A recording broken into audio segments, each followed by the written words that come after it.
Devamlaştırımız vatandaşlarım. Nida Efendi makalesini devamlaştırıp mındaktaydı. 20 yıl oldu. Mening blogimni taqib etdi. Jungo iqtisodi borgan sari yomonlashdi. Qilcha boshqa o'zgarish bo'lmadi. Nurg'un hadislar mening qiyoslarimni dalillab berdi va mening deganlarimning to'g'ri ekanligini isbotladi deydi Nido Efendi. Davrning ma'rifati va madaniyati o'zi-so'z o'zgarib turdi. Fakat Jungo'lam feodal mustafidizm bilan shug'ullanyapti. Bu insoniyatning madaniyat, ma'rifat taraqqiyoti xiloflik qilganlik bo'lib, xalqaro jamiyat buni hargiz qabul qilmaydi. Dunyoda ma'rifat, madaniyat taraqqiy qilyapti, faqat Jungo'da feodal sotsializm yoki feodal mustafidizm yo'li qo'yilyapti. İnsaniyetning madaniyati va ma'rifati buni hargiz qabul qilmaydi deydi Nido Efendi. Feodal mustafidizmni yo'l qo'yish qancha ko'rsatsan, bu shuncha avarchilikdir, behuda avarchilikdir. Jungo bir davlat bo'lib turib, TPP savdo hamkorlik kelishimiga qatnashadigan shartlarni hozirlay olmadi. Qudratlik Jungo'ning qo'shtirnoq ichidagi qudratlik Jungo'ning Vyetnamchilikmi bo'lolmaganligidan kishilar afsuslanadi.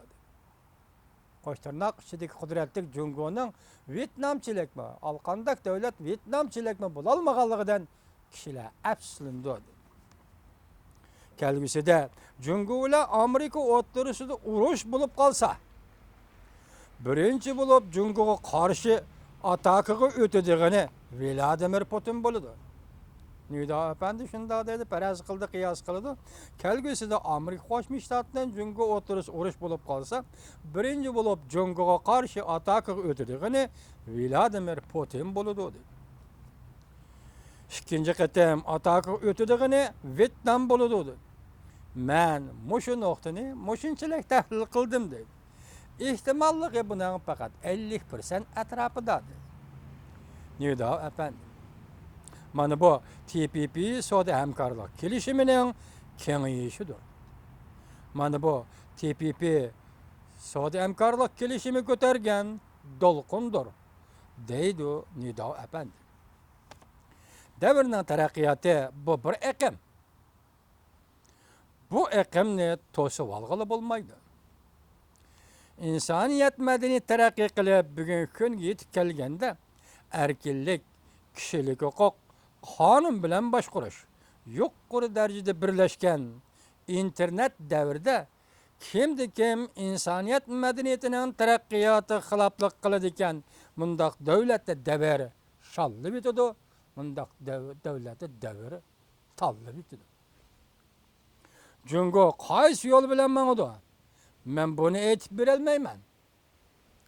Lekin feodal mustafidizmli tuzumni endi davomlashtirg'ili bo'lmaydi deydi Nido Efendi.